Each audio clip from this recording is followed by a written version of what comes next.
Hello student welcomes to Biren's academy.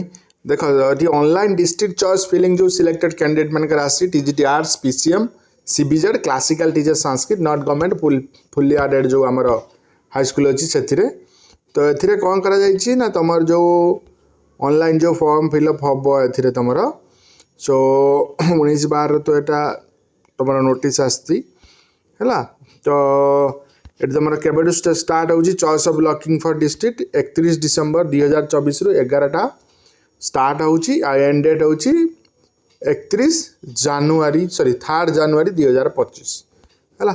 तापर तुम publication of result on district allocation 8 January बाहर क्या डिस्ट्रिक्ट बाहर आउ तुम आलोकेटेड स्कूल आर डीओ लेवल ऑन और बिफोर 8 जानुआरी है 18 जानुआरी पूर्व डीओ लेवल तुम आलोकेटेड हो। It is important to note that district preference will be recorded saved in the online counseling portal only when the candidate click the submit button after making the necessary entry. Candidate not uploading their choice within stipulated date time shall be placed to district by the system as per vacancy available. Submit न करिवो time भीतर न करिवो ताल तुमको जो seat vacant थी ताको मिल जिवो। ठीक अछि तो ये इनफॉरमेशन है होप इनफॉर्मेटिव थी। So thank you for watching this video.